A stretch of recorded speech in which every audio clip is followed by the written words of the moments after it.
Hey everyone, this is the Spiritual AF Podcast, and I'm your host, Judd Fink. On this podcast, you'll hear about my personal journey that led me on the path to spiritual growth, the journey of my guests, and the wisdom that we've gained along the way. It's important to me to put this podcast out in hopes that the stories contained in it resonate with the listener and assist people on their own path to healing and growth. I am deeply thankful to even have the opportunity to do this. It's going to be a hell of a lot of fun, guys. So let's go.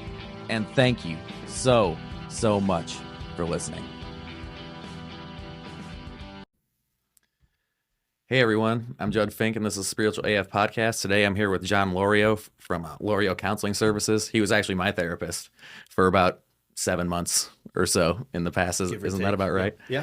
So what got you into counseling in the first place? So I actually knew I wanted to be in the field of psychology when I was a junior in high school. I took an intro to psychology class, and it's not that I struggled through school, but I didn't really find many things interesting. Yeah. And as soon as the psychology teacher started talking, it was just they had my full attention. And it's one of those things where I didn't need to study. It just all imprinted right on me. And so I kind of knew that I wanted to be in that field. And then, timing wise, it's interesting, right? My parents started going through some marital problems, which kind of shook things up a little bit. And I got into counseling, and I got to kind of get a firsthand view of what that looked like. And I kind of knew that's what I wanted to do from after that point, and then through my own life struggles, going through counseling, working on myself, I really believe in that process, and I wanted to be able to provide people that, and I also just like people. I like talking to people, and it's kind of the perfect gig for me then, I love that. That's awesome. You talk to me very well, I know. So as far as modalities, is there any certain modality you use or? Sure. So I'll give you a little bit of background on, in terms of what my kind of qualifications are. So I got a bachelor's degree in psychology, kind of getting a base understanding of how the human brain works, behavior, all that. And then I decided to get my master's in clinical social work.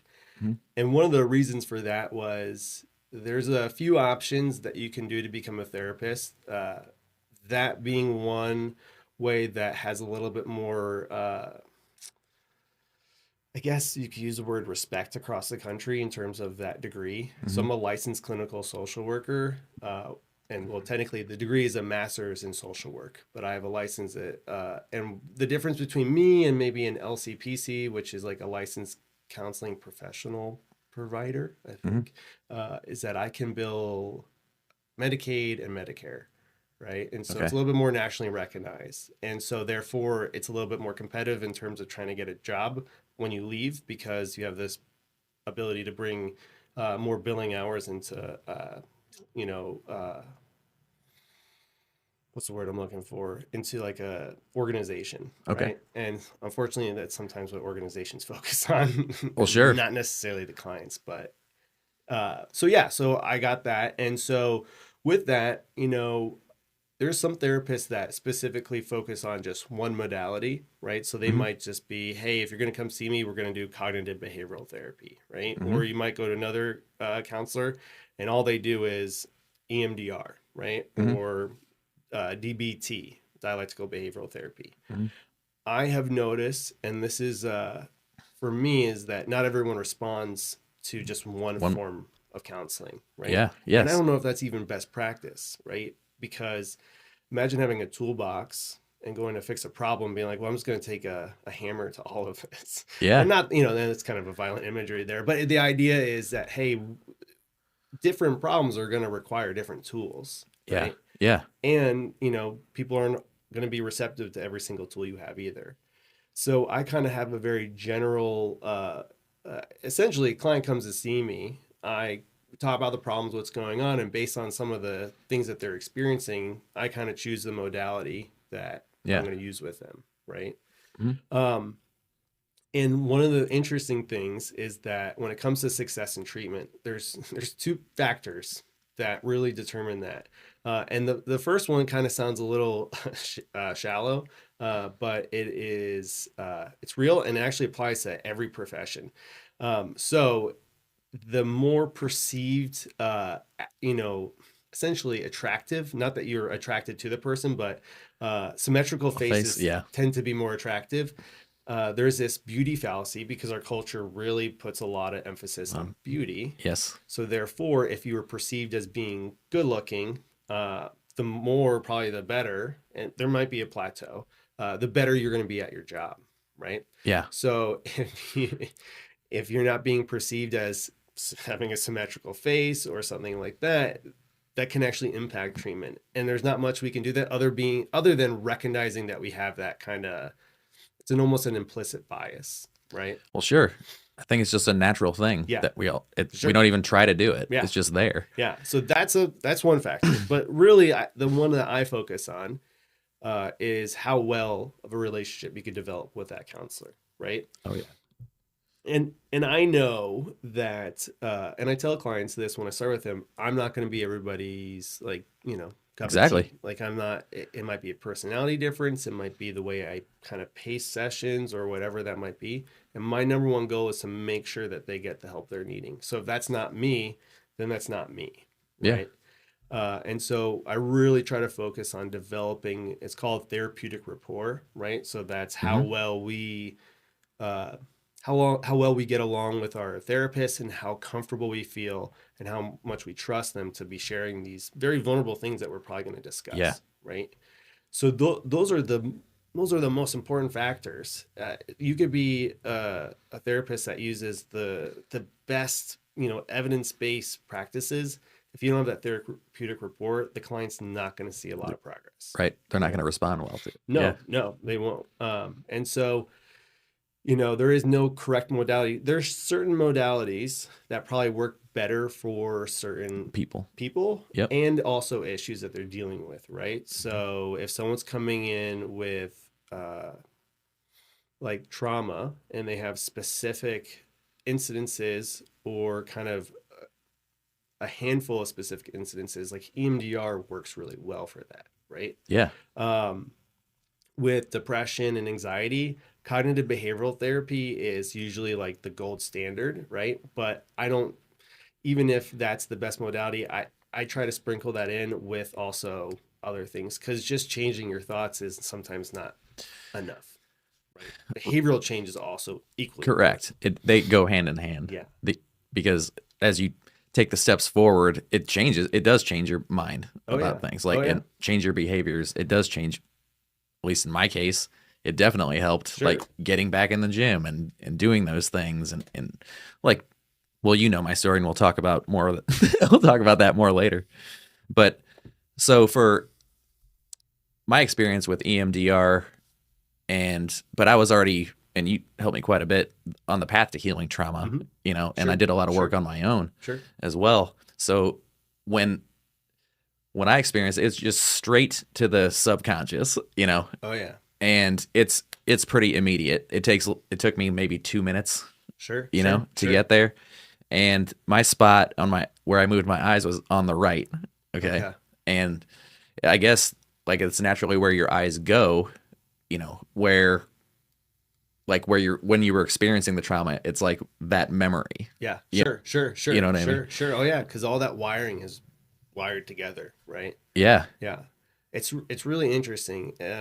And so what they also found too with like it's just any bilateral stimulation too. So did the therapist you saw, did they have they're called tappers? They had them, but I didn't use them. I used the headphones. Okay, yeah, headphones. Yep. Yeah. So it's just that bilateral stimulation, right? Yeah. I went to Chicago to get trained in EMDR, and I was and it was through a company that I was working for at the time, and I was very skeptical because I just didn't understand how moving your eyes back and forth were going to change anything about how you perceive the trauma. And because I was looking at the process that you do in terms of like, hey, what's the worst part of this for you? What thought do you have now about yourself or the world? This negative thought do you have, right? Yeah. and how much do you believe that? Where do you feel it in your body? And then what do you want it to, Yeah. what do you want to believe about? That in itself sounds like a very just normal therapeutic process, right? Yeah. And I thought, what is adding this, eye movement or bilateral stimulation going to even do? And it's just really interesting to see how clients react to it, right? Yeah. And it makes sense. Your brain is much more activated when it's being bilaterally stimulated versus just sitting there Talking. talking. Yeah. Yeah. Yeah. Yeah. I've talked to people who didn't have a good experience with EMDR because they weren't ready. They didn't, they weren't ready to experience like Oh, yeah. what they experienced. Oh, yeah. You know. Trauma is tricky Mm-hmm. because it's one of those things where if you're not ready to process it, then it's probably it's going to be hard for you to Yeah. process it.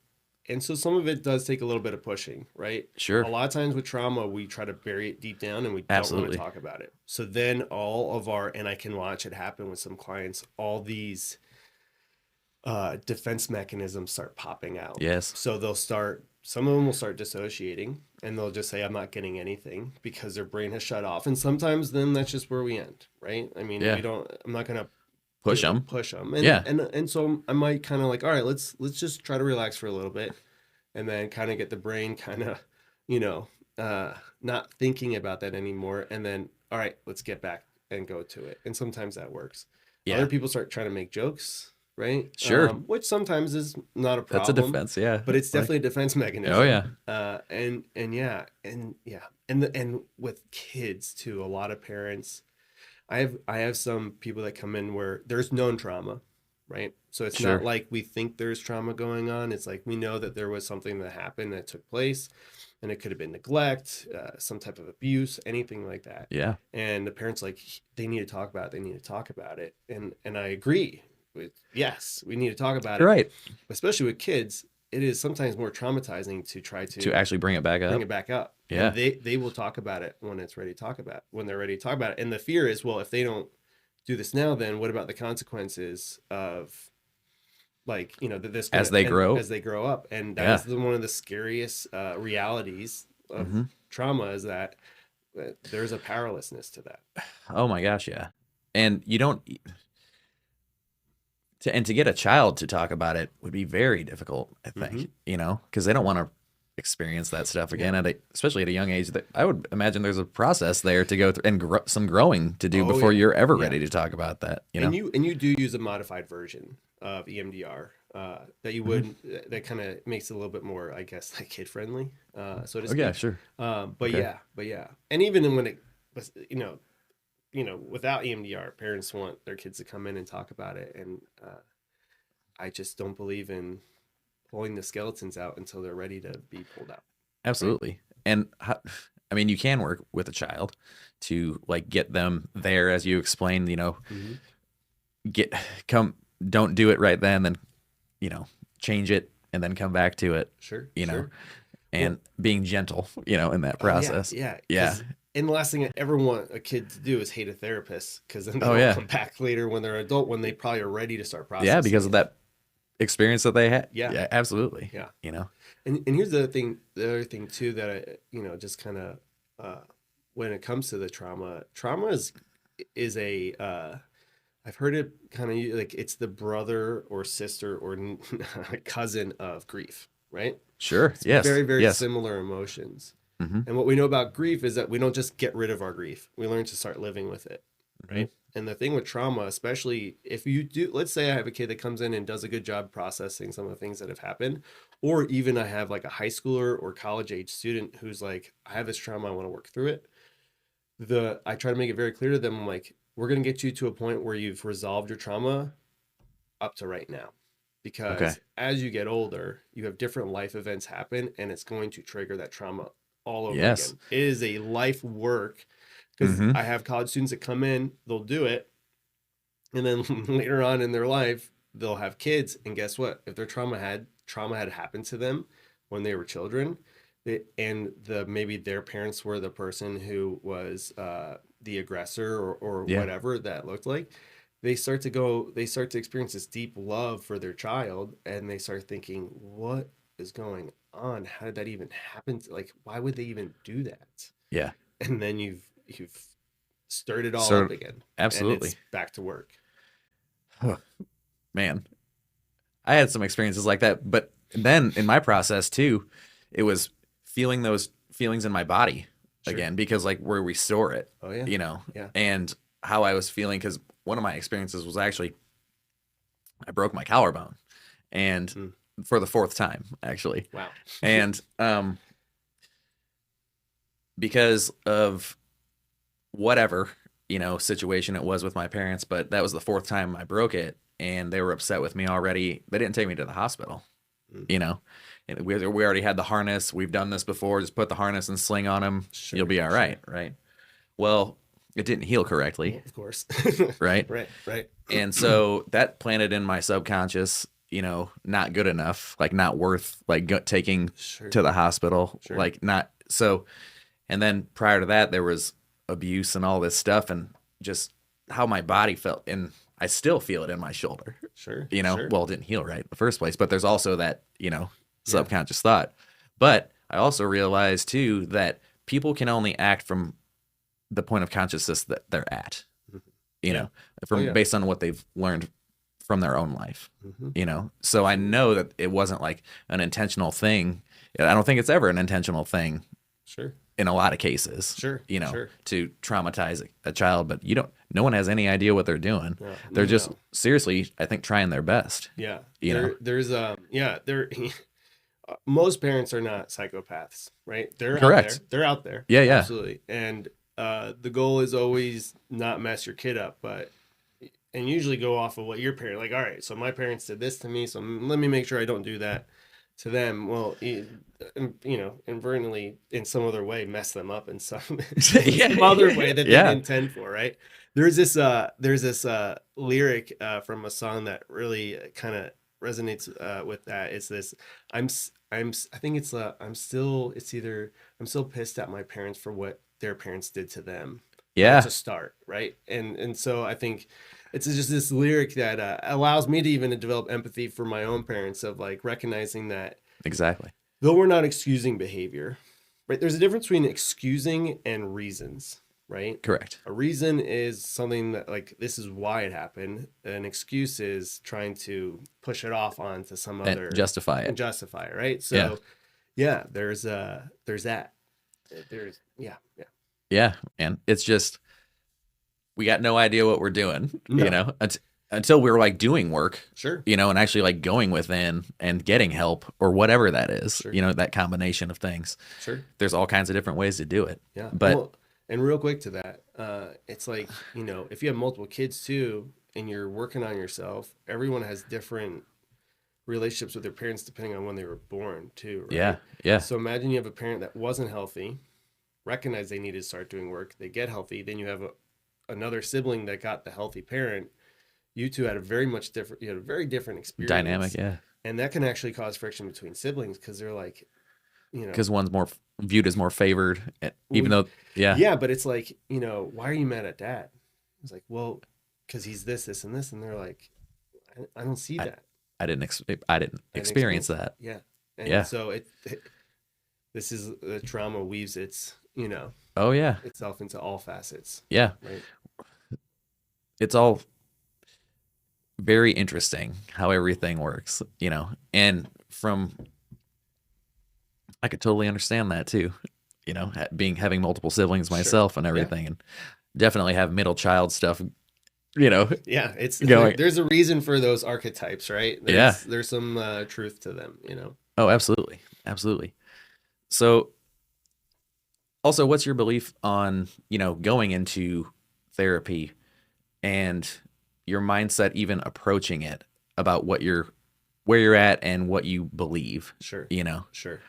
So, I try to be careful with this, because I have my belief, and then I don't want that to like limit anyone from going in, right? So I think the best scenario where I get excited as a therapist is when someone comes in and just goes like, they've exhausted all options.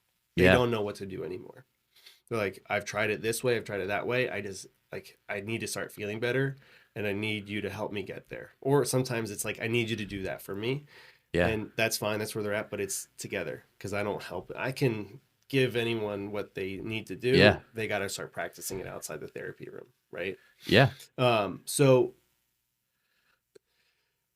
but that's the thing. I don't want people to go like, well, I'm not really ready, so I don't want to go see a therapist. I think even getting your foot inside the door is a start, because It is, yes. there's people where I've had them come on and they're totally closed and they're not quite ready to maybe process everything, but then they start to see the process and they can start seeing a little bit of results, and then they get to a place where they're like, okay, I'm going to do this. Like, I feel comfortable now, right? Yeah. So, but if you want the most out of your therapeutic experience, and that's why, hey, if you don't feel comfortable with your therapist, go find someone else, right? Yeah. If it's a good therapist, they're not going to care. They're not going to get their feelings hurt. Right. We're humans, sure. So it's kind of like, oh, what do I do? But that's like a brief thought in terms of like, I got into this profession to help people, right? Yeah. And so I want them to go get help. If I can't do that, then that's okay. Yeah. Yeah. And so going in there and being like, I'm gonna just let it all come out. Like, I need to get everything out. The way I like to view it is, if you ever worked at a restaurant, right? Their refrigerators are huge, right? They're walk-in refrigerators. Yeah. And every once in a while, you got to go do inventory, right? And so Sure. you got to make sure everything's up to date. There's nothing gross or anything like that. And that's kind of what this process is like. If we're at a point where we've had a ton of stuff happen to us and we need to process it, it's almost, you need to do a cleaning of the house, right? So you go in there and you start pulling out all the stuff and you're like, okay, but there's that one thing, that one box that's got like mold all over it, and it's going to just be a pain to have to clean it out. up. Yeah. I'm just going to leave it in there and I don't want to go near it, but we'll just get everything else in here. And so what will happen is it will improve the quality of that refrigerator quite a bit, but that thing's still in the corner and it's got mold all over it. And so you do all this hard work of cleaning the refrigerator out. Well, now the mold's going to just start growing. Yeah. And it's going to start spreading, and it's going to infect all the new food. Exactly. Yep. That is nourishing, and it's going to rot it too. And so, I joke around with clients. I'm like, hey, is there any abuse going on? And this is when I wouldn't just say this during the first session, obviously. This is when I have a good relationship with them, right? And I can kind of joke around a little bit of like, yeah, but I'm not really going to talk about that, though. I don't really want to get into that. I'm like, oh, so do we want to save that for your next mental breakdown, and then we can bring it up? Yeah. And it actually is kind of like they sit there and like, they'll laugh and they're like, well, okay, that's kind of true, right? Yeah. But so like I said, I was like, but you let me know if you're ready to process that. Of course. I'm never going to be like, I'm not continuing therapy with you anymore unless you start talking about these things, right? Well, yeah, you can't do that. No, I might say like, hey, I feel like we've hit a point where we've talked about all this stuff. Like, I think it'd be beneficial to maybe talk about, this, but this is where, what else do you want to do? Yeah, exactly. Where do we go from here if we're not willing to talk about this? Right. Yeah. Right. But so also, like, so this is, spiritual AF. So like, and like I've mentioned before, like, I don't care what anybody believes if it's what works for you, because I believe it's all the same energy, I don't care what we call it. It doesn't matter. So like, I remember, working with you, and you're a religious person. Like, what's that mean for you? Sure. So, one, religion should never get in the way of therapy, right? Yeah. Unless if you're wanting specifically to go to a Christian-based counselor because you're like, hey, I want this to be an active part in my treatment, then like, yes. And what's interesting is that only works with people who want it, right? So if you have someone who's like not very like feeling any, and it doesn't have to be just Christian, right? It's any kind of like specific like belief system. Yeah.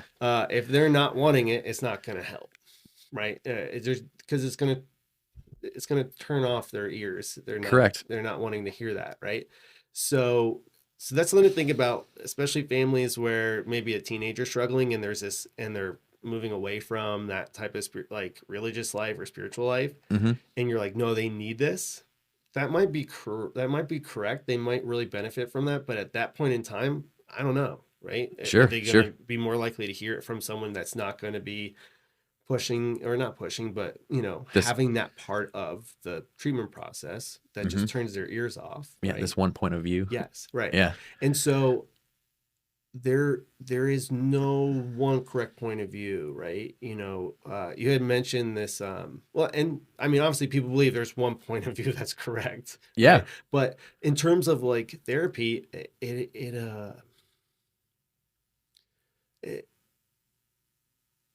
it works different for everyone, right? So even hmm for people who don't believe in like a literal like deity or in the supernatural, right? Sure. I think it's important to have some type of connection that's greater to ourselves. It's interesting. There's a part in the brain, and there's still a lot of research because we don't really know much about the brain. We think we know a lot about the brain, and we do know more than we do, but we did, but we don't know as Sure. much as we think we do. Yeah. And we know that it just doesn't always get communicated to the masses. Yeah. um, there's a point of the brain though that if they poke, it can stimulate a spiritual like experience, Mm. right? So there's clearly this innate ability for us to have this spiritual feeling, right? And I think some people get caught up on the word spiritual, right? Yeah. Because it's, well, one, it's sometimes hard to define, right? And or a lot of people have different definitions of what it means to be spiritual, right? Sure. And that's okay. Yeah, Yeah. and that's Yeah. okay. And so when I work with clients, I tell them like I do think it's important to have some kind of connection um, higher than themselves. And again, it hmm doesn't need to be a deity or supernatural, Right. right? Because you can gain a ton of gratitude from that, right? And I'll Absolutely. just give you a personal example. My dog has since passed away, but every night I take him outside and for him to go to the bathroom. And I would look up in the sky and I'd look up towards the stars and I would just have this very intense feeling of gratitude. And it's Yeah. because I was just like, and I know this is kind of sounds weird, but like I'm staring off into space right now. Like this is like, that's literally like that goes on and on and on and on. Yep. And there's this greater sense of just being part of this huge thing. And Yes. like, I'm here, I get to be here Yes. in this, which if you look at the statistics are not in your favor of existing, Correct. right? You're Yes. more likely not to exist than to exist. And somehow I ended up on this planet. And yeah, I might have you might have horrible experiences, horrible like these human emotions that we hmm have, but I get to be part of this. Yeah. I got to at least experience instead of just not, right? And even like, I work with people, who have a harder time with the religious aspects and the spiritual aspects. It's if we will look through just a very naturalistic perspective, right? hmm And so this is the known universe, and we know that we are all made up of the same particles and atoms that make up this entire universe, Yes. right? And so this like kind of cool concept of like you are the part of the universe that has become conscious, right? Yes. Yes. You're And part of yeah, consciousness. you're Yeah. and it's not like this egotistical, No. I'm this No. celestial being. It's this idea of you through a natural process have become conscious and you are the universe. Yes. Because if I look out into space, I can say, oh, that's the universe there. And I'm pointing to everything that's right there. Well, if Correct. there's Yeah. another Earth out there, I'm pointing to that Earth. Yeah. And that was created through this process. And so I just think that at the very least is like a cool way of looking at it. Spiritual, especially if you can't get on board with like organized religion or more supernatural or, deity like, hmm spiritual experiences. Yeah. I think that's perfect. I've had very similar experiences. I've had a lot of spiritual experiences in my life. Sure. Actually. And like, it's just this being part of all of it, Sure. and just being open to all of it Mm-hmm. for myself because of the things that I experienced in the past, like communicating with the dead and, Sure. like, the premonition dreams and Sure. stuff like that. And just knowing, like, I know, like, Yeah. Yeah. and I've had a lot of things happen. Yeah. in my- And like, and that's important, right? mhm, These making meaning of life is essential Yeah. to the therapeutic process too, right? Mm-hmm. And so I love when I have clients that I love that I have clients come in with existentialistic type problems, right? Of Sure. meaning and purpose and things like that for them, because one, it's just a really cool topic to talk about. Yeah. But I do think like is that it is what gives us when all else is failing in our lives, we Mm-hmm. have this thing that we can kind of at least go back to, Yeah. right? Yes. uh, and this like purpose for ourselves. Mm-hmm. I don't know if you ever seen the movie, what's Soul? It's a Pixar movie. Yes. Yeah, Yes. I do. Yeah. it came out. I think they went straight to Disney Plus because it was like kind of right it was in the middle of the beginning of the pandemic, but I think it was that winter of that Yes. pandemic, or I don't know. Either way, they didn't go to movie theaters. Movie theaters weren't open, and I remember Right. watching it with my son. Yeah. And he was just watching it, and I'm there like my mind is being blown by Right these now. concepts that they are and one, I just love how they illustrate this like idea of like getting back in touch with like life, because he was so focused on achieving these Goals. goals that were Yeah. going to make him happy, Mm-hmm. right? But meanwhile he was forgetting that it's the small things along the way that were making him happy, like the like Yes. soul 22. That's that is the soul he brings down with, or he kind of gets stuck with him. Mm. And that soul starts experiencing life like eating a slice of pizza and just being like, what is this? This is Yes. Yeah. delicious. We take those things for granted, but those Yes. are, for me, I think those are the things that we can talk about, right? Yeah. This like watching a sunset, or these are these like universal experiences that for most people are a sense of getting in touch with something greater Yes. than ourselves. But the one quick and Yeah. real quick with that, it's the fish story that they tell in that the main character goes to, it was the lady that gave him a chance to be I don't on the remember show. that part. Yeah. And so it's a really cool story actually, because I kind of got hyper focused on that story and looking at Mm-hmm. the history of it. So the story is there's a old fish swimming through the ocean, and a young fish comes up to him and says, "Hey, old man, I'm looking for the ocean. Where is it?" And he goes, "You're swimming in it right now." And Yeah. and the young fish looks and goes like, "This is water." And the old Yeah. fish goes, "You're in the ocean. This is it." And the young fish goes, "Whatever, old man. I'll go look for someone else who knows what they're talking about." Right. Yeah. And so when you actually look at the history of that, I believe, and if I can remember, and I'm sure it comes from a few different cultures, but it's almost this, I believe it either comes from, I believe it's Buddhism, this idea of uh, this young old monk was sitting in a room meditating, and this young monk comes in and goes, "I'm having a hard time finding God. Where is God?" Right. Yeah. And the old monk goes, It's "This is God." this is good. Yeah. And he goes, "No, this is a room." And he goes, "Yeah, this is God." Yeah. And the young monk goes, "I'm gonna go talk to one of the other monks, and maybe he'll help me find God." Right. Yeah. And it's this, and again, like we don't need to. I don't want to. I don't ever want religion, God, or anything like to turn anyone off from this. I think it's an important life experience of this.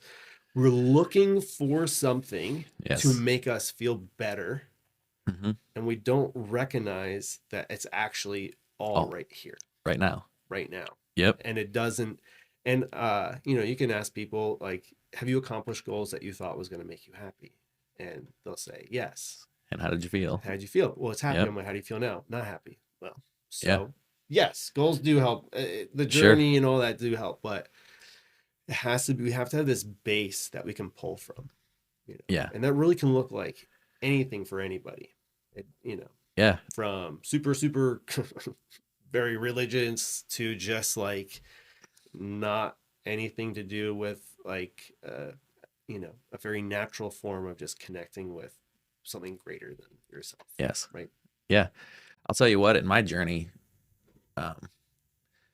it is appreciating the process, Sure. and just living your life and not being attached to the outcome of things, and just doing what you need, what you Sure. think you should go after, Absolutely. because if you don't go after the things that you think you should, the things that excite you, you're always going to wonder, Yeah.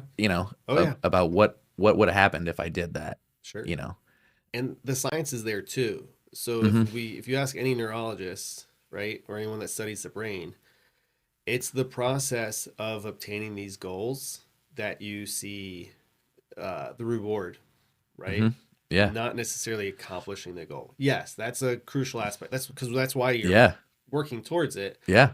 But like, I've even done things where even when I got my master's degree, I graduated, I got it, and I'm like, okay, Yeah. Yeah. what? Like, that's it. Like, it's over, and it's like, yeah, it's over. I guess so. Like, what now, right? Well, Sure. move on to the licensing part of the journey. But again, it's that, and that's the even if you look at the neurochemistry of the brain, there's more dope. Like if you were like training for a race, there's more dopamine active in your brain while you're training for the race than when you finish the race. Actually, Yeah. there's a pretty huge drop off in dopamine. Yeah. Unless you like got first place and it's this huge event and everyone's like, throwing you up and you're, won the Super Bowl or Sure. something like that. Sure. But then there's a pretty big drop. And really, I find all this stuff fascinating. And I Yeah. could talk It is. about this for like hours, right? Yeah. There's actually known like the post-race blues where people get depressed after doing a big event. Like 2 to 3 days Yeah. after doing that, they get depressed because there's this huge drop off in dopamine. What's the next goal? Yeah. Yeah. Because of what they're done with that part. Sure. So Sure. yeah. And it's a balancing act too, right? Yeah. Like I think in order to be one of our basic emotional needs is for, challenge. Right? Correct. And we Yes. need to see progress. We want to see progress, Mhm. right? But we just want to stay away from conditional happiness as well, where we're dependent upon always having something Yeah. to do. And I tell they're like clients are like, well, I don't know what to do next, and I really feel uncomfortable. And I said, well, maybe that's part of this for you. Exactly. I was just gonna. learning to sit in that uncomfortability. Yeah. I had to do that. You Yeah. said that to me. Yeah, that's how you grow. Yeah, man. You don't go to the gym exercising muscles, and every time you do towards the end of the set, it feels good. It hurts. Yeah. And right. that's how the muscle grows. It's Yeah. massaging the muscle. If massaging, the muscles made it bigger, then like I think most people would Get probably massages. be buff walking around Yeah, with right. huge muscles. That's Yeah. easy. Yeah. Right. Yeah. It takes the work. You got to do the work and Absolutely. stuff. And even through my process with you, and I talked. You're the first therapist that I ever had. Sure. Yeah. And that whole thing, going through my divorce, or it hadn't even started yet at that point. Yeah. You were just trying to figure things out. Yeah. And like going back in that whole thing, I realized like everything that I go through is a learning process, and it's actually a gift. Right.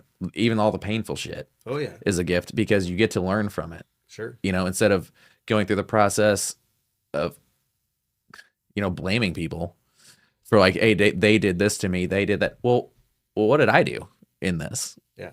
I did a lot. You have to look at your part. Yeah. And I owned every bit of it, and that was because I was wearing all those masks, Sure. and hiding myself Sure. because of my unhealed trauma and all the stuff from old defense mechanisms and all that stuff. And what the most freeing thing was just being open, honest, and authentic. Yeah. And, and a lot of people don't get there. Sure. Well, and like I was saying, you were one of the clients that came in and I'm like, all right, cool. We're going to do some work here, because you were at that point where you had just, yeah, you were visibly sick with how much intense emotions that were going on. Oh yeah. And like, granted, I don't like seeing people suffer, but it's kind of like, all right, pain is a big motivator sometimes. Oh yeah. Yeah. And sometimes people have personalities where it's kind of your greatest strength is sometimes your greatest weakness, right? Yeah. So yes. this like fighting against just not doing the work ever, right? And Yeah. trying all ways around, finding any way around solving the problem instead of just having to go through it. That's the only way you can. Yeah. Yeah. But then when they realize, oh, this isn't working, then they take that same effort that they took in trying to avoid all the problems and put it into working on the problem. Right. Yes. And then they end up being very successful through that process because they have that drive, that personality of, well, it's kind of all or nothing. So let's just go all in. Yeah. Because it had to be all or nothing, Sure. Sure. because like I needed a complete 180 Right. about the way I was living my life. Sure. And everything. I mean, I was, I'd quit drinking for a while at that point and everything. And, hadn't done drugs in forever at that point. Sure. And, but then it was, infidelity and because of my insecurity and all that stuff. And then going back and realizing all this stuff, just like, well, I know why I did that now. I know why I did that now. Sure. Because like it's through the process that you learn. It's not an immediate thing, but once you come to one realization, then the other ones like kind of come pretty quickly, at least in my, Sure. When you start seeing the progress, even if it's small, right? And then you start to kind of go, all right, this is doing something for me. I better keep whatever this is doing. Let's keep doing it because I'm feeling better. Right. Yeah. Yeah. And it was just the greatest experience. And one of the things that helped me quite a bit was getting back in shape, just focusing on my body and my health and everything. And, mind, body, spirit, man, that's a very real thing. Oh yeah. Yeah. It's one of the most underutilized coping skills out there. Yeah. And keeps just being research that's coming out that it's funny whenever I see like a new research supporting exercise for mental health, I start to just laugh. I'm like, how many more do these do we need to have? Like, it's going to be kind of like, imagine still like writing papers on like proving gravity. Yeah. Like why are you writing? We know things fall when you drop, when you let go of them. Right. Right. And I even tell clients, and I'm like super transparent about this. They've done multiple studies and they've even so obviously they did different modalities mixed together, but your three basic treatments for mental health issues, right? Medication, therapy, and then they added exercise. And so they added, they had different groups with different mixtures of like all 3, 2, but when you look at the base, just just people who just took medication, people who just went to therapy, and people who just exercised, the people who just exercised did better than any of those other 2 groups. Yeah. Right? Not alone compared to like someone who was like doing therapy and exercising obviously saw much more benefit than just the people who were just exercising, right? Yeah. But if someone came in and says, hey, John, I kind of have a limited amount of time here. I have to either can go see my doctor and start getting medication for my depression. I can continue seeing you, or I'm just going to focus on exercise. I would tell them, if you can go to the gym and keep up with that, I'd much rather you just go do that than talk to me or go start taking medication. Yeah. Do that and we were talking about this earlier, when you treat yourself good and you start doing things for you good. Yeah. That's that whole idea of like, it's not just thought process that we need to change behavior, because when we start taking care of ourselves, we start sending these unconscious messages to ourselves that we're worth it. So when we have these automatic negative thoughts of like, you're worthless, you're not worth anything, the brain goes, we don't do that. We don't treat ourselves like that. That doesn't match up with how we've been behaving. So you might have that. I tell some people like, your automatic negative thoughts don't maybe, they don't necessarily go anywhere, but they just become less relevant, and like they pop up and then they're off the radar. Yeah. I remember I think I talked to you about this when we were working together, where I got really good at pushing that negative stuff out of my mind. Like, because I didn't know what stuff was going to look like in the future at that point, but I knew I'm getting divorced. I know this shit's happening. Right. Right. Oh, yeah. Right. Yeah. But it was that, like, I don't know what it looks like, but it's not going to be bad. This is going to be, you know what I mean? Like, I don't care what happens. I need to move on. Like, so I'm going to take these steps and do whatever the hell I got to do to, do that. And of course the negative thoughts creep in. Oh, yeah. But then it's like, I remember I had this thing when I would say it, like, my thing was saying, fuck that. Right. Right. And I'm not doing that. Yeah. Yeah. To get away. And I even remember kind of now, I just had a flashback. Our mantra was that no matter what happens, as long as I continue taking care of myself, things are going to turn out relatively okay. Right. We can't ever say like, yeah, everything's going to be okay. Right. But sometimes telling ourselves that, well, I do truly believe everything is like, as long as you're alive, everything is still decently okay. Right. Yeah. Because we can learn to cope with our new circumstances and stuff like that. That journey there might not be very fun, right? But this idea of like, no matter what the outcome of, because I think for a while there was a lot of questioning of like, I don't know, do I continue being in this marriage? Do I need to leave it? What does this look like? Yeah. What do I need to say? What do I need to do? And as things, even through the divorce process for you, a lot of different things popped up here Oh, that yeah. were, not expected necessarily, right? And it was this idea of like, if I continue focusing on myself, I can't control these outer things that are happening to me. Mm-hmm. If I continue working on myself, I will be best prepared to handle all Yeah. this other stuff that's going on, right? And Yeah. that's really like, it's a very I don't know if you're familiar with like Stoic philosophy. Yeah. But Yes. yeah, that's a very Stoic principle of like, I focus on myself because the outside world is just going to do There's what it's going to do. no control over Yeah. it. So Yeah. if I focus on myself, then I place myself in the best possible position to Succeed. succeed and handle whatever ends up coming my way. Absolutely. I had to change my whole mind, Yeah. the way I thought about everything. And Sure. and throughout that process too, the spiritual experience that I explained to you, and Yeah. Oh yeah. all that, and just these knowings and messages I was getting, and it Sure. was just like, okay, I know I'm supported. Remember, I know I'm fully supported in this. Like that's how I know everything's going to be okay. It was that belief, Sure. because I'm getting these confirmations as well. Like Sure. I ask for signs and they show up. Sure. And then experiencing spirits and dealing with that stuff during that time as well, which was when you're in that moment too, like your demons, not literal, but Sure, like sure. your demons are coming out, Oh yeah. and you're dealing with that shit. Mhm. And it's like that experience for me, like, cause I woke up, I think we talked about this. I woke up and like there were 5 entities around my bed, Mhm. and my immediate thought, I didn't get scared. I was like, get the fuck out of here. Like, Sure. Sure.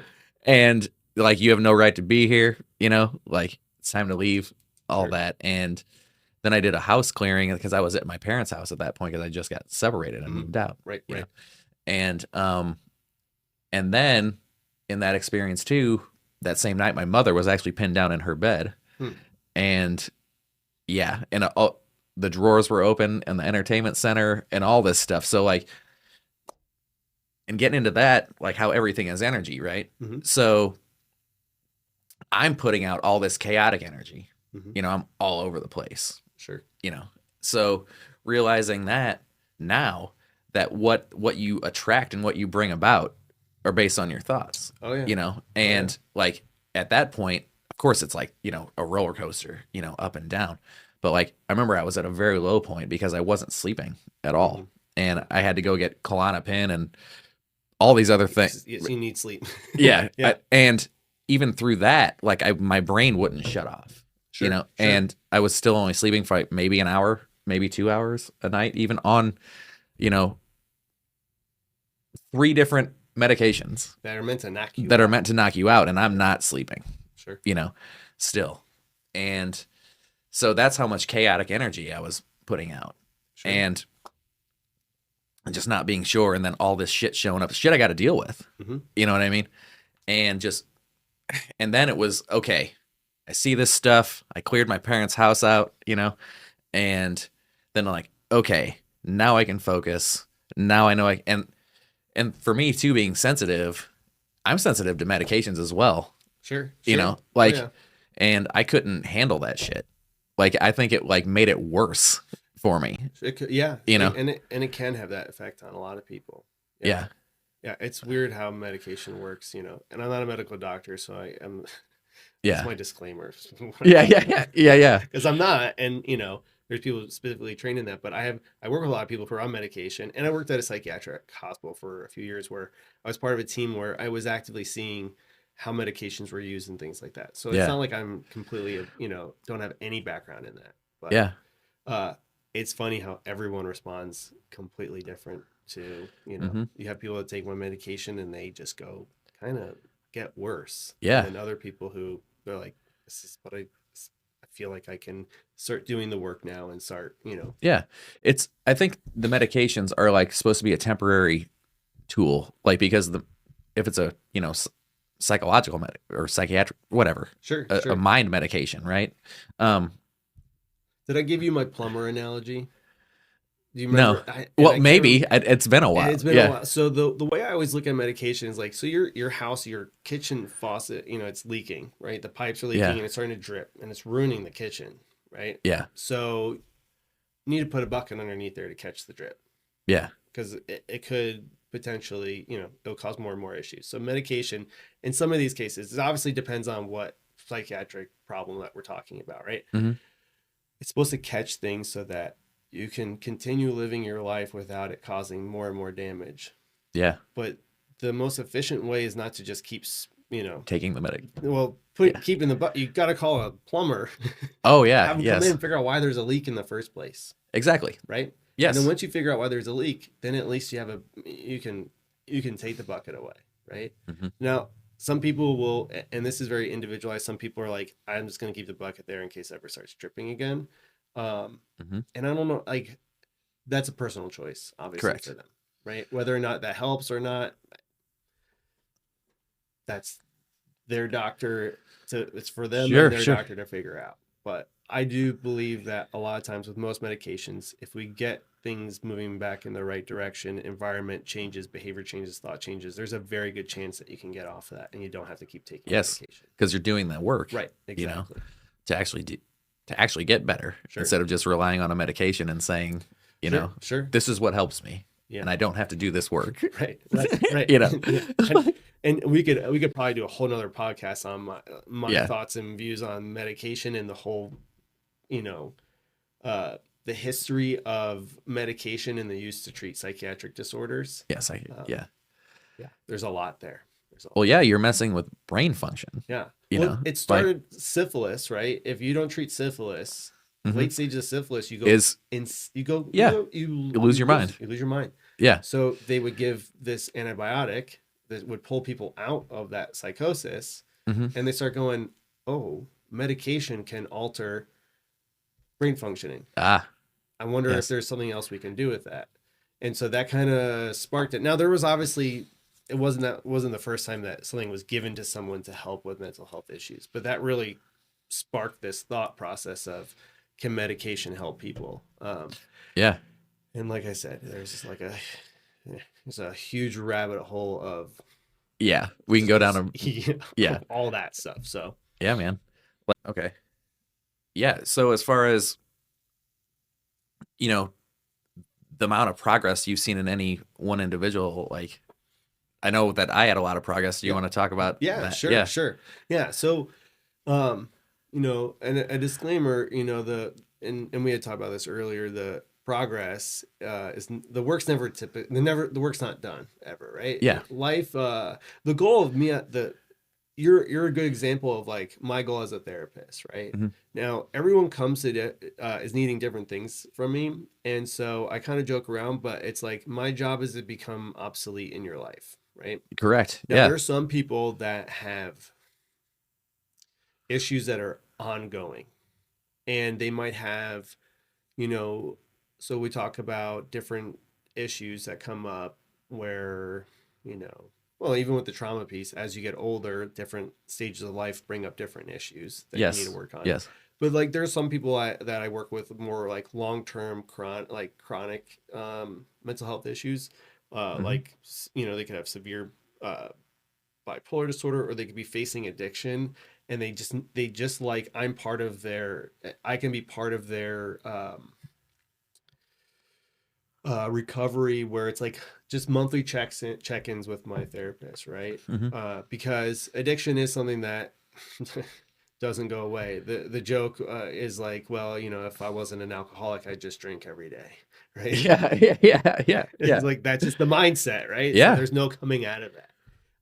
Or some people who are have some like more neurodivergencies, right? So it could be ADHD or autism, where it is good for them to have that kind of consistent check-in. And there's some people that they just find they function better checking in with a therapist frequently, right? And there's nothing wrong with that. And so I just wanted to say that before I talked about like what the ideal outcome looks like, because I don't want people sitting there like, well, geez, I still talk to my Of course. therapist. Oh no, And absolutely not. If it helps you, it helps you. yeah, Yeah. so like ideally, I do, and so well, I can, yeah, I do marriage counseling too, Mhm. and I've actually I've been specifically trained in a form of marriage counseling that's like world recognized. It's recognized around the world. It is very successful, and that's one of those examples of like my job is to become obsolete in the process. Of I that do, for yeah, sure. I Yeah. do not want you guys to have to keep calling me whenever there's a problem. Like I want to teach you guys how to handle these issues on your own. Yeah. Amongst yourselves. Yeah. Yes. And that's the goal of regular counseling too, right? Hmm. Of like, I want us to be able to change thought processes, change behavior so that you know what you need to do to keep, you know, moving forward in the way you want to. And also having a realistic expectation that life isn't always fun, and Yeah. that that's part of life, and that you can still get through that without it, tearing you down, right? Yeah. So we look at your situation. You came in with ready to go, right? And so sometimes people aren't always just ready to go. You were coming in like day one ready to do the work, right? Yeah. The first session is like it's an evaluation session. It's Yeah. Yeah. diagnostic Yes. evaluation. So like it's more like, hey, what's going on? Tell me about the problem, rather than getting straight into the work, right? Right. But you were, I can't remember, you might have been coming in, were you coming in Every week. like every week? But were we doing more than once a week sometimes? There were a couple There times was we a did more couple than one. times, yeah. Yep. And I know we had done some like telehealth stuff too, and Yeah. like Yeah. things popped up and you really needed to process something out, Yeah. Yeah. right? So you were really engaged in that Hmm. process, right? Um, so you doing the work, us working through this, you know, uh, you, I told you, when you first came in, you looked physically sick. And I mean, part of it probably was because you were only sleeping like 2 hours a night, two, Yeah. 3 hours a night. And that'd be part of it. But there was such this built up of emotion, and essentially you had nowhere to dissipate all that built up crap that was inside of you, Nowhere. Yeah. right? And so coming through and doing that, then the goal is to meet, ideally is meet as frequently as needed, and Hmm. then to drop back to, like, if we're meeting weekly, then to drop to every other week, Yeah. and then maybe every 3 weeks, and then every 4 weeks, and then eventually, hey, We're done. we're done, try this out on your own, right? Yeah. And I mean, clearly, I mean, look what you've done for yourself here, right? Set up a podcast, and not just, this is a legitimate setup here, right? I Yeah. mean, and so you clearly have been able to shoot for goals and obtain them and continue working on yourself, like reaching out and doing the EMDR. Like, that's great. Like, Yeah. I want clients to be able to be like, hey, something's not quite going right here. I need to go out and I need to get a little extra help, right? Yeah. Um, and, you ask like biggest turnarounds. It's hard.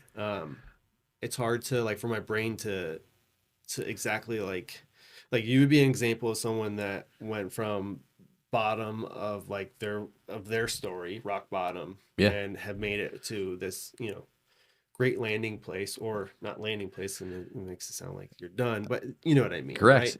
Yeah.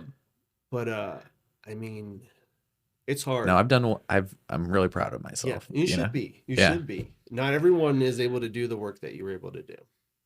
Um, yeah. So there's clients that it's sometimes hard, and this is my own, like, I'm talking about like me being human, right? Yeah. There's always this constant questioning, if am I doing a good job? Am I doing a good job Yeah. as a therapist, right? And these insecurities, and like you'll have a session, you're like, I don't know if I helped that person at all today. Like, Yeah, I've had sessions like that with my people. yeah, Yeah. Well, and I think that's just natural, right? I mean, Yeah. there's gonna be some days like you're dealing with two human beings who have their own things going on. The Yeah. therapist is a human being just like anyone else, right? And I've heard, like, one of the ways and there's a split in the therapeutic community about self-disclosure. I don't have problems with self-disclosure as long as it relates to, Hmm.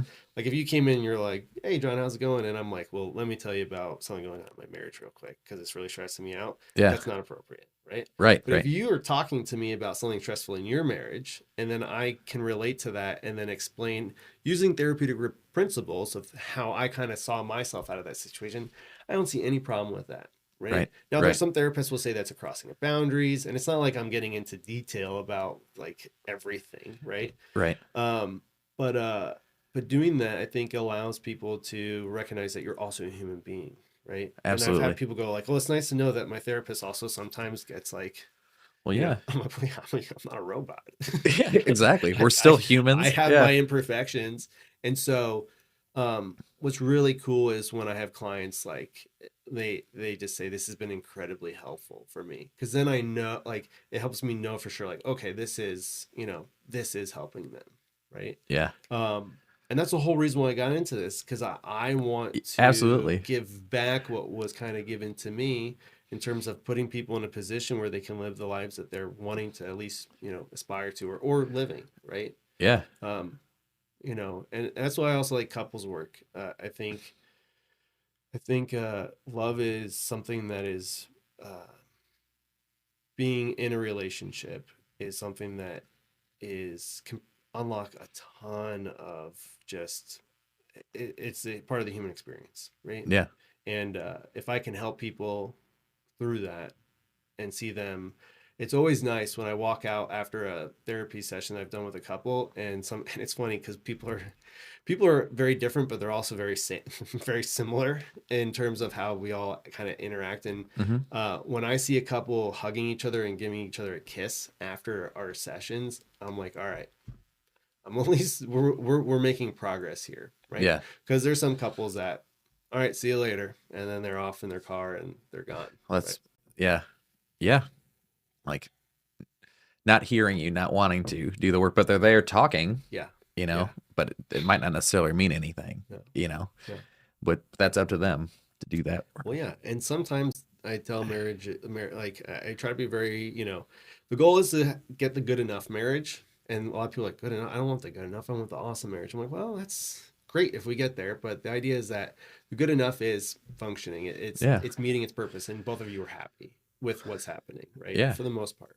I think now experience of what I've experienced, like it's just about accepting that person for who they are, Yeah. all of their parts, Yes. because there aren't any bad parts, No. you know, and like coming from that place, like you're like things get fucked up in marriages because like you have a perception of that person, then you want them to remain that way, Yeah. and there's a whole process. You're growing in life with that individual, Sure. Oh you know, yeah. and not everyone stays the same, No. you know, and you got to be accepting of what that individual is going through, Yeah. you know.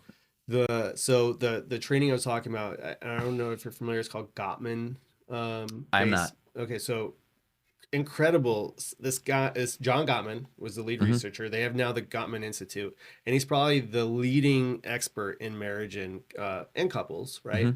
Hmm. Most of his studies are focused around marriage, but you'll notice like I work with couples sometimes, and it's the same principles. It's Hmm. just, you got to change things here and there, because, like, Yeah. obviously you won't have the same exact kind of issues that if you're not necessarily married. But anyway, this John Gottman guy, all he did was he had a hard time finding a place that would take him on for to get his doctorate, because he didn't have a hypothesis, which is kind of you need that when you're doing research. But all Yeah. he wanted to do was observational research, right? So in the past, studies have been like, married couples will last longer if they enjoy the same type of music. So they can do a study of like, oh, they both enjoy, rock, Yeah. therefore they should have a happy marriage. And I know that's That's just an example. they're right.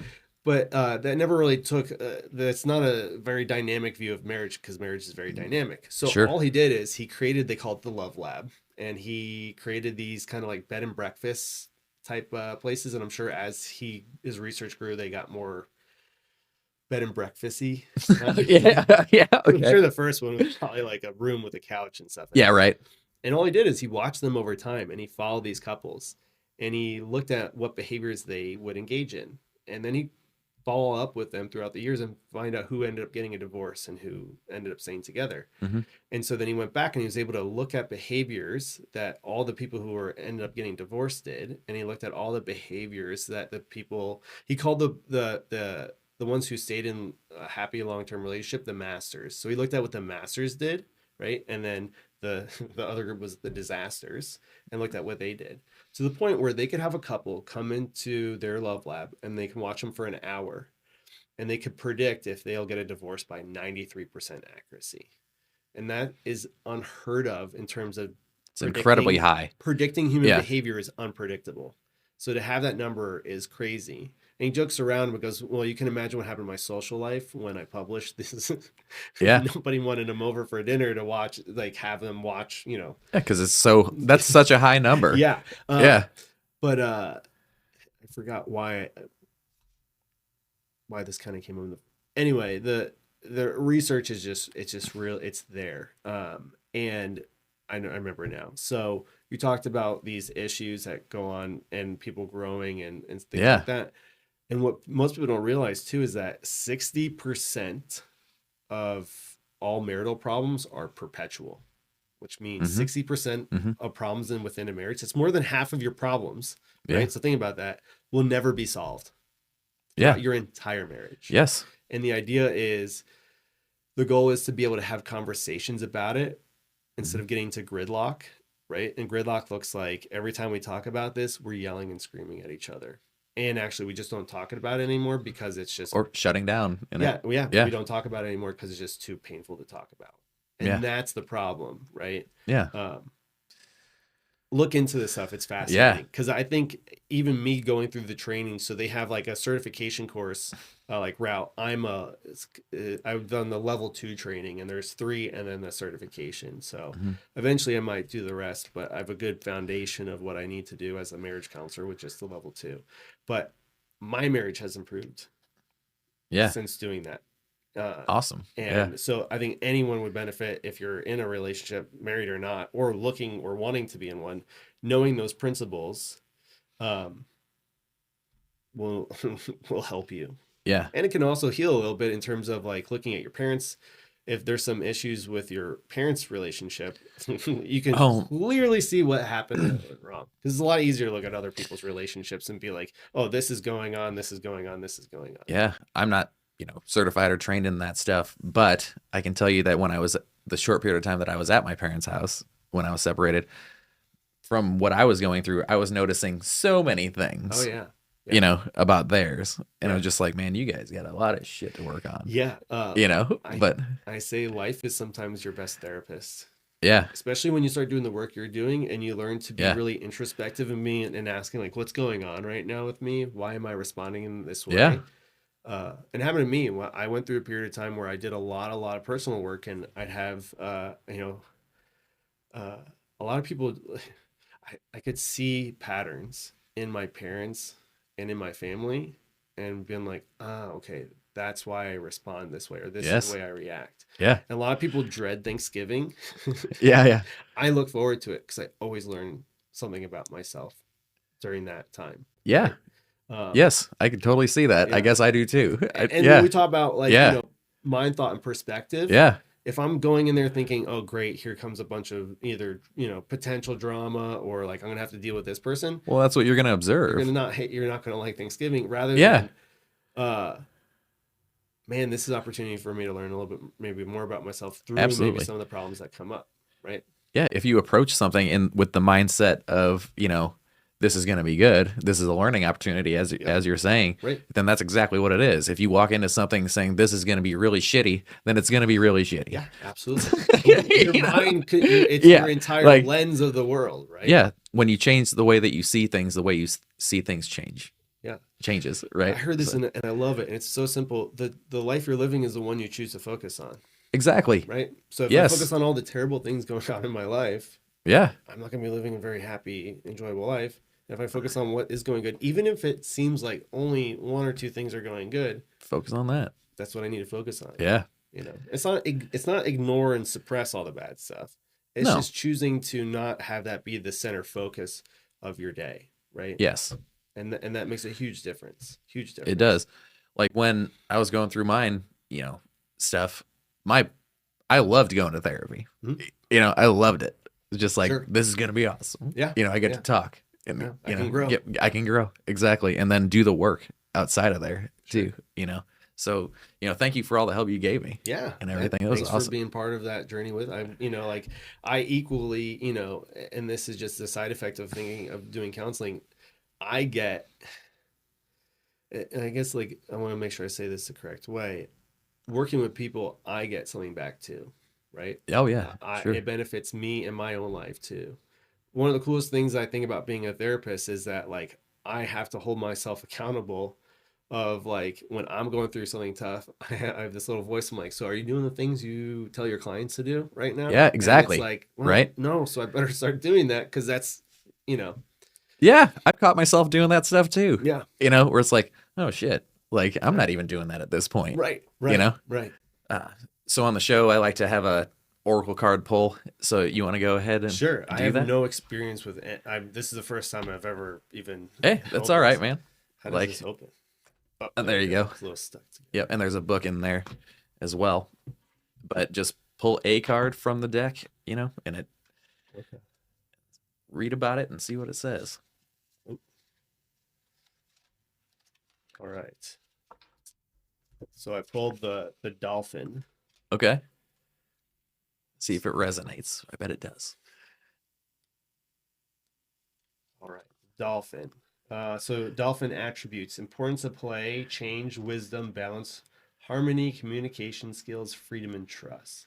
So dolphin shows up to remind you to get out with your friends and family and play. Take a break from being an adult with all its inherent responsibilities and seriousness. Play. This will bring the emotions of joy, fun, happiness, movement, freedom into your life. Playing will add a new dimension to your relationships. You are being led to get more in touch with your childlike, playful side of yourself. Yeah, I think that's really important. So, great reminder, especially with kids at home. Yeah, man. You can't be so serious all the time. Yeah, you got to live a good life. And part of that self-care. Yeah, I know. And I one of my things that I struggle with is I have a very sometimes all or nothing attitude. So I need moderation is important for me. So. Yeah, I can relate. Being able to relax and play and not be busy work. Oh yeah, for sure, man. Well, thanks for being here. Yeah, this was fun. This was awesome. Yeah, this was great. I feel like I could probably do this for 6 more hours. yeah, man. My jaw might fall. This is awesome, though. But so this is John Laurio with Laurio Counseling Services here in Bloomington, Illinois, and this has been a great episode, man. Thanks for being here. Thanks for having me. Yeah, Appreciate it. And so thanks for joining us, everyone. Namaste.